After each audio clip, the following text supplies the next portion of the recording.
ऋषि मुनियों की पावन धरती, देश धर्म का नाता है। कहते सारे लोग यही हैं, गो हमारी माता है। जाग उठो ओ भारतवासी, जाग उठो ओ भारतवासी, गो पर छुरियां चलती हैं। बंद करो गो माँ की हत्या, सारी जनता कहती है। बंद करो गो माँ की हत्या, सारी जनता कहती है।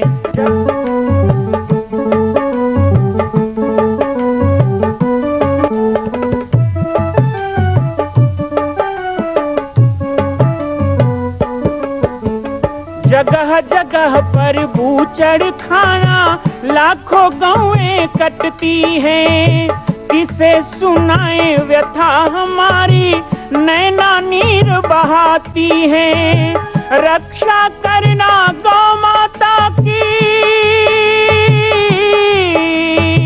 रक्षा करना गौ माता की, गीता ज्ञान सिखाती है। बंद करो गो माँ की हत्या, सारी जनता कहती है। बंद करो गो माँ की हत्या, सारी जनता कहती है।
आज के बाद पिता को तंग मत करना।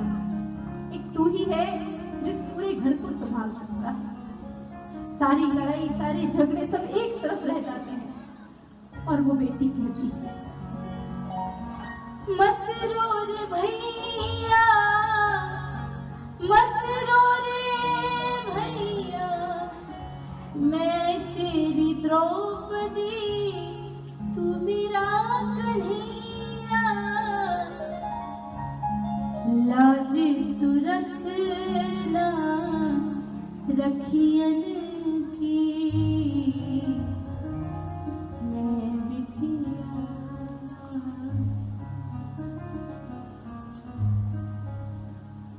थोड़ा जैसे दो भाई बहन अलग होते वो होता है, मैं और भैया भी दूर जाते तो ऐसा ही लगता है।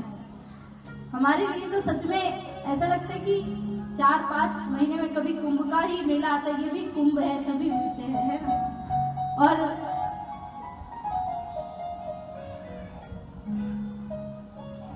कभी ऐसा मौका ही नहीं मिलता हम लोगों को कि हम सब स्वयं के लिए जिए। कभी आते जाते भैया ने ऐसे दुलार दिया, प्यार कर दिया, पुरस्कार दिया, फिर कथा में बैठे, फिर यहाँ बैठे। समाज के लिए जब जीवन अपना समर्पित करते और थोड़ी देर के लिए जब अकेले बैठ के सोचते हैं तो दोनों को ही लगता है कि हाँ, तो हमारा तो पूरा जीवन जो अपने माता पिता से दूर बचपन से घर से निकल के आ गए, ऐसे ही जीवन बीत जाता है। और भगवान की खुशी है, घर से एक भाई छूटा, एक माँ छूटी, एक पिता मिली छूटे, तो इतनी सारी माताएं मिल गई, इतने सारे पिता, इतने सारे भाई मिल जाते हैं बाहर जाने के बाद कि ऐसा लगता है कि मुझे एक परिवार को छोड़ के आई हूँ और हजारों परिवार मिल जाते हैं। इस बात की बहुत खुशी होती है। तो अगर उस घर में बनी रहती तो एक घर की बेटी कहलाती। आज जैसे लाखों करोड़ों लोग हैं जो बेटी मानते हैं, बहन मानते हैं, तो बहुत खुशी होती है। पर जो नेह का रिश्ता होता है ना, जो प्रेम का रिश्ता होता है, वहां पे दिखावा जब हट जाता है तो भाव निकलते हैं, चाहे वो आंसू के रूप में हो, चाहे वो किसी भी रूप में हो, शिकायत के रूप में हो। माँ पार्वती ने एक तोते के जोड़े को पाल के रखा था। हिमांचल ने कहा कि इसे पार्वती जी के संग भेज दो, क्योंकि जब भी ये गौरी गौरी चिल्लाएंगे, पार्वती जी का नाम लेंगे, तो हमें इसकी याद आएगी।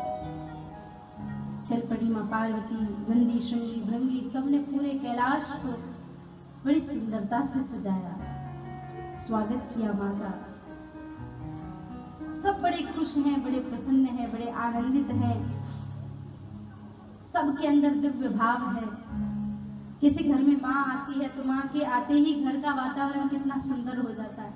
ऐसा लगता है जैसे अभी तक छत नहीं थी घर पे, अब छत मिल गई, एक आसरा मिल गया, एक बसेरा मिल गया। हमारे जीवन में भी जब तक आप बढ़िया हॉस्टल में रहते हो, आप बढ़िया बड़े बड़े होटल में रहते हो, खूब बढ़िया बढ़िया खाना ऑर्डर करो, खूब बढ़िया बढ़िया चीजें लाओ, शायद सुकून नहीं मिलेगा। पैसा बहुत होगा, अच्छा अच्छा सब कुछ होगा, लेकिन घर जाने के बाद जब माँ के हाथों की बनी हुई रोटी खाते हो ना, जब माँ के हाथों से एक निवाला भी आपके मुख में चला जाता है, तो एक सुकून मिलता है, एक अंदर से आत्मा प्रसन्न हो जाती है। मेरी कल भी कहा था, जीवन में सब कुछ करना, पर अपनी माँ का कभी हृदय मत दुखाना, कभी उसका दिल मत दुखाना। ये जीवन है। इसी प्रकार से कुछ ना कुछ इस जीवन के हर बीज में, हर स्वरूप में चलता रहता है। आप घर से दूर होंगे, पास में होंगे, कभी घर के अंदर होंगे, जिस परिस्थिति में भी, जिस देश में, जिस देश में रहो, अपने संस्कारों को, अपने मूल्यों को कभी पीछे मत छोड़ो। मैं आपको सुनाती हूँ, जब पार्वती जी ब्याह करके आई थी तो वो अपने साथ कुछ भी नहीं लाई थी, कुछ भी मतलब कुछ भी नहीं लाई थी। जितनी भी सखी सहेली उनकी थी, सब वो वही रह गई। एक दिन पार्वती जी ने प्रार्थना की कि महाराज, ना तो यहाँ महल है, ना तो ऐसा कुछ है, परंतु सब ठीक है, मुझे मेरी सखियां चाहिए। मैं कभी कुछ कार्य करने के लिए जाती हूँ, यहाँ पुरुष का झुंड है, मैं पुरुषों के साथ सही नहीं रह पाती हूँ, तो मुझे कम से कम कोई ऐसी सखियां हो मेरी। तो फिर हिमांचल से उनकी सखियां बुलाई गई। सखियों ने उनकी देख रेख प्रारंभ कर दिया, माता पार्वती के साथ रहना प्रारंभ कर दिया। अब आई तो वो हिमांचल से ही थी, तो क्या होता है, मायके पक्ष वाले कन्याओं को कभी कभी ससुराल पक्ष के खिलाफ भड़काते भी हैं। तो सखियों ने कहा कि मैंने देखा है जितने भी रुद्रगण हैं, ये सब सिर्फ शिव जी की ही चाकरी करते रहते हैं। अरे तो आपका कोई पर्सनल गढ़ भी ऐसा होना चाहिए ना, जो आपके कहे अनुसार चले, आपकी आज्ञा माने। मानो शिव जी ने कोई आज्ञा दे दी और आपने आज्ञा दे दी, तो आप ही बताओ किसकी आज्ञा मानेंगे? पार्वती जी ने कहा शिव जी की। तो ऐसा भी तो कोई होना चाहिए जो सिर्फ और सिर्फ आपकी आज्ञा माने। पार्वती जी ने कहा छोड़ो छोड़ो, ये सब कुछ नहीं होता, ये सब मेरे पुत्र की तरह है, कोई बात नहीं। एक दिन पार्वती जी स्नान कर रही थी और उनके जलाशय में उनकी चारों तरफ सखियां खड़ी थी। रुद्रगण सेवा में पीछे लगे हुए थे, बाहर की कोई आ नहीं ना पाए, इतने में भगवान शिव आए। रुद्रगणों ने कहा कि प्रभु अभी माँ स्नान करे तो क्या हुआ, वो मेरी धर्म पत्नी है, मैं जा सकता हूँ। और शिव जी ऐसा कहकर चल पड़े। सखियों को भी एक तरफ कर दिया और शिव जी अंदर गए। माँ पार्वती शर्मा गई और उन्हें आज बुरा लगा, जबकि एक पत्नी पति के सामने किसी भी अवस्था में आ जाती है, ऐसा कोई होता नहीं, और वो तो अर्धनारीश्वर है। लेकिन क्योंकि पार्वती जी के मन में पहले से भी उनकी सखियों ने भर दिया था, उन्हें बड़ा क्रोध आया। उन्हें अब इसी बात से आपत्ति हो गई कि मेरे पति हैं, इनको अगर मना कर दिया था कि नहीं आना है तो नहीं आना चाहिए था। आज कोई ऐसा मेरा गण होता जो सिर्फ मेरी बात मानता तो मेरे स्थान को छोड़ के यहाँ से जाता ही नहीं। तो शिव माता पार्वती स्नान कर ही रही थी। स्नान करते करते अपने शरीर के मैल को धरती पे पटका और उसके दिव्य तेज से एक दिव्य पुरुष प्रकट हुआ। सुंदर सा, छोटा सा, प्यारा सा स्वरूप उनका हुआ और वो कोई और नहीं, साक्षात भगवान गणेश थे। भगवान गणेश का इतना सुंदर स्वरूप, इतना सुंदर दिव्य स्वरूप, प्यारी सी आंखें, छोटे छोटे कानों में कुंडल पहने हैं, सुंदर चेहरा मुस्कुराता हुआ। शिव जी तो चले गए। माता पार्वती ने कहा एक बात याद रखना बेटा, इस दरवाजे पे कोई भी आए मेरी बिना आज्ञा के अंदर प्रवेश नहीं करना चाहिए। और असंख्य शक्तियों से अपने पुत्र को भर दिया। माथा चूम लिया मां पार्वती ने और कहा बेटा, मैंने तुम्हें अपने अंग से इस धरती पे लाया है, इसलिए तुम मेरे पुत्र कहलाए जाओगे और सारी दुनिया में पूजे जाओगे। पूरा दिन बीत गया। शाम के समय माता पार्वती विश्राम कर रही थी। माँ पार्वती ने गणपति जी से कहा कि बेटा आप किसी को भी अंदर आने मत देना। ठीक है माँ, नहीं आने दूंगा। और दरवाजे पे खड़े हुए तो इतने में शिव जी आए। अब इन्होंने तो शिव जी को अभी तक देखा भी नहीं था, क्योंकि शिव जी आए और चले गए। इधर माता जी ने प्रकट किया था। इन्होंने तो अभी तक शिव जी को जाना भी नहीं कि मेरे पिता कौन है, कैसे दिखते हैं, क्या है, उनकी महिमा क्या है। वो केवल एकमात्र किसी को जानते हैं तो केवल शक्ति को जानते हैं।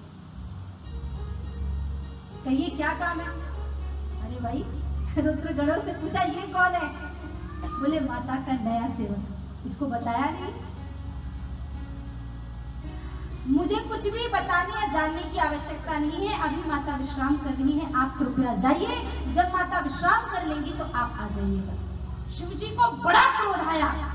शिव जी एक कोने में जाके बैठ गए और अपने गणों से कहा कि इसे हटाओ जितना जल्दी हो सके। गण युद्ध करने पे उतारू हो गए। गणेश जी ने एक सेकंड में ऐसे सबके साथ युद्ध किया, ऐसे सबको पराजित कर दिया, सब थक हार गए। जब देखा कि गणों के बस की भी बात नहीं है तो देवताओं को बुला लिया गया। देवता युद्ध करने लगे। उनके अंदर तो माँ जगदम्बा ने इतनी शक्ति समाहित कर दी थी कि वो एक समय में हजार लोगों से लड़ पाने में सक्षम थे। शिव जी को बड़ा क्रोध आया। शिव जी महाराज ने कहा कि मूर्ख, मैं इतनी देर से कह रहा हूँ मुझे मेरी भार्या से मिलना है, मुझे मेरी पत्नी से मिलना है, तू मुझे रोकेगा? और शिव जी को बड़ा क्रोध आया। अपना त्रिशूल उठाया और उनका गला काट दिया। जैसे गला काटा, जोर से आवाज निकली, चीख निकली। माँ पार्वती की नींद खुली। माँ पार्वती दौड़ती दौड़ती रोती रोती आई। माँ पार्वती के होश ठिकाने ना रहे। ये क्या हुआ? मेरे पुत्र को किसने मारा? भगवान शिव की तरफ देखा। माँ पार्वती क्रोध में आग बबूला हो गई। माँ कालिका का रूप धारण किया। अब माँ पार्वती के उस स्वरूप से ऐसा लगा कि सृष्टि का प्रलय हो जाएगा। चारों तरफ अग्नि की ज्वालाएं धड़कने लगी। पूरी सृष्टि इस प्रकार से कांपने लगी। सारी प्रकृति मुरझाने लगी। देवता समझ गए थे कि माँ विनाश कर देगी। जा करके माँ के चरणों में लौट गए। माँ, तू तो सारे संसार का कल्याण करने वाली है, सबके दुखों को दूर करने वाली है। भला तू हम सबको कैसे मार सकती है? माँ, हम प्रार्थना करते हैं, हम याचना करते हैं आपसे। बहुत घंटों तक माँ को मनाया, माँ के चरणों में प्रार्थना की। माता पार्वती के नेत्रों से अश्रु बहने लगे। कहा कि ये कोई साधारण नहीं था, ये मेरा पुत्र था, इसका मैंने माथा चूमा था, इसको मैंने मेरे शरीर से प्रकट किया। जब तक मेरा पुत्र जीवित नहीं होता तब तक मैं अपने क्रोध पे, अपने स्वरूप पे वापस नहीं हुए। भगवान शिव ने जब माँ का रोता हुआ चेहरा देखा तो उन्हें अच्छा नहीं लगा। भगवान शिव ने कहा, देवी मुझे क्षमा कर दो। अपने गणों को आदेश दिया, कहा जाओ यहाँ से जाते समय जो सबसे पहला व्यक्ति मिले, जो भी मिले उसका सिर लेकर के आ जाओ। गए तो सबसे पहले हाथी मिला, तो हाथी का सिर ही लेकर के आ गए। माँ पार्वती ने देखा ये क्या हुआ। रुद्रों ने तो देखा शिव जी के वचन कि जो सबसे पहले मिले उसका सिर ले आओ। अब ये तो सुना ही नहीं कि मनुष्य का लाना है कि पशु का लाना है, किसका लाना है। कोई बात नहीं, तुम लाए हो तो इसी की पूजा होगी। हाथी का सिर लिया और सिर लेकर के गणेश जी महाराज के धड़ में उनके लगा दिया। जैसे ही धड़ में वो हाथी का सिर लगा, सुंदर सा दिव्य बाल्य रूप प्रकट हो गया। वहां से उनका पूरा शरीर तो मनुष्य की तरह था, लेकिन उनका पूरा मुख हाथी की तरह और बड़ी सी सूंड थी। लोगों ने एक स्वर में, एक साथ में, एक आवाज में जोर से बोला। आप भी दोनों हाथ उठा के जोर से बोलिए, सभी लोग जय जय घोष करेंगे। बोले विनायक भगवान की, गजानन भगवान की, श्री गणेश भगवान की। सब लोगों ने स्तुति की बड़े भाव से।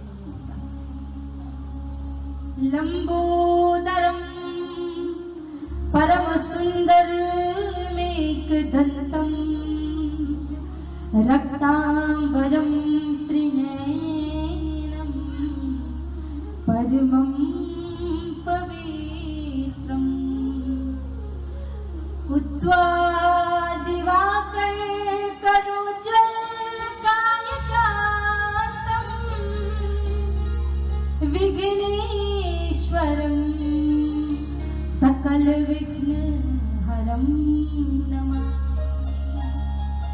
पार्वती ने वरदान मांगा शिव जी से, क्योंकि वो तो नाराज ही थी कि वरदान दो कि मेरे पुत्र को प्रथम पूज्य माना जाएगा। मेरे पुत्र के लिए कोई एकदम बढ़िया,